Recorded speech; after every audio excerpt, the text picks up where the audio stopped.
Mga kapuro, ito yung perfect spot para sa Taal View Lake na makikita nyo doon.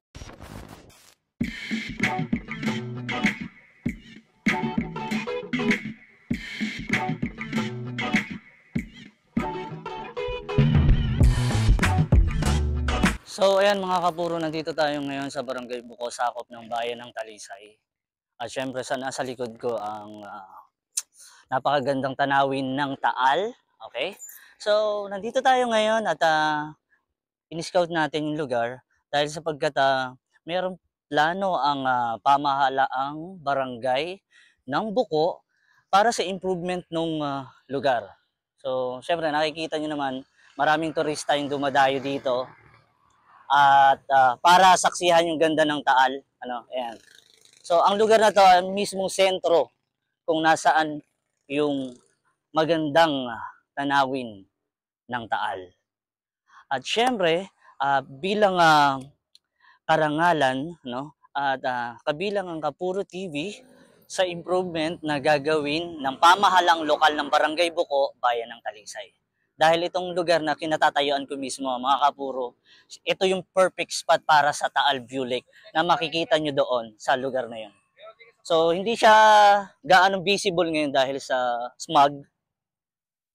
Okay, pero pagka talagang may araw na talagang kitang-kita nyo yung perfect shape ng Taal Lake dito sa Barangay Buko, bayan ng Talisay.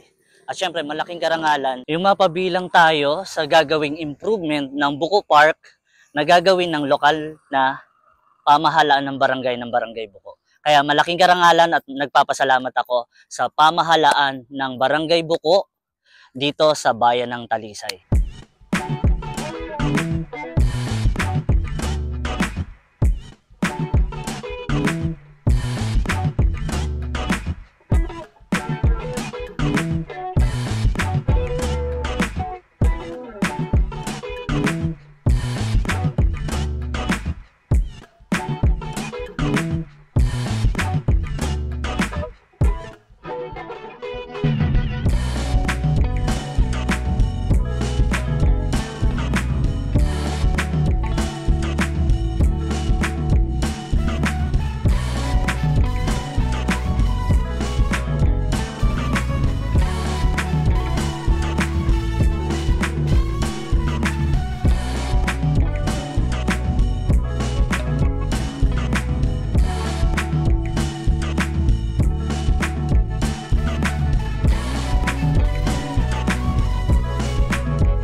Ayan mga kapuro, katabi ko ngayon si Sir Dennis Patulot. Ang siyang namamahala ngayon dito sa Buko Park na kung saan siya rin yung nagmamanage ng mga guests at turistang dumaragsa dito sa Buko Park. Okay. Sir, anong araw open ang park? Sabado, Linggo po para po kasi po yun po lang po yung mga araw ng mga galaan po ng mga turista po dito sa Talisay. Okay sir. Mula hanggang anong oras kayo bukas? 8 po hanggang 5 ng hapon. So, mga kapuro, bukas ang Buko Park mula 8 AM hanggang 5 PM ng hapon. Sabado at saka Linggo. Ayan.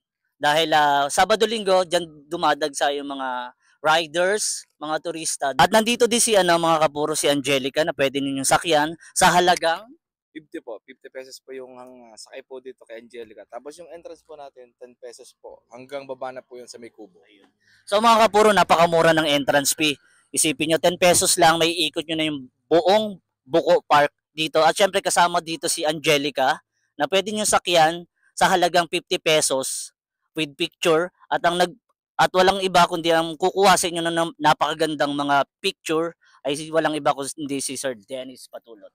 Invite kayo dito sa Barangay Buko, dito sa Buko Park para makita nyo yung view deck namin na maganda at mapag-picture kayo at kasama si Angelica. So, ayan mga kapuro, iniimbitahan namin ang mga mahilig sa nature at magagandang tourist spot na makikita nyo dito sa bayan ng Talisay, especially dito sa Barangay Buko, Buko Park na tinatawag. Kasi itong lugar na to ang pinaka peak spot para makita nyo ang ganda ng Taal Lake dito sa Barangay Talisay.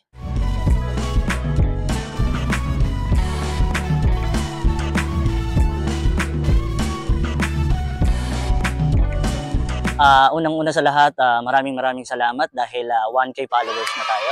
At syempre gusto ko rin magpasalamat sa pamahalaang lokal ng Barangay Buko sa pagkakataon na binigay dito sa atin. At see you on our next vlog. Thank you, purong pagmamahal.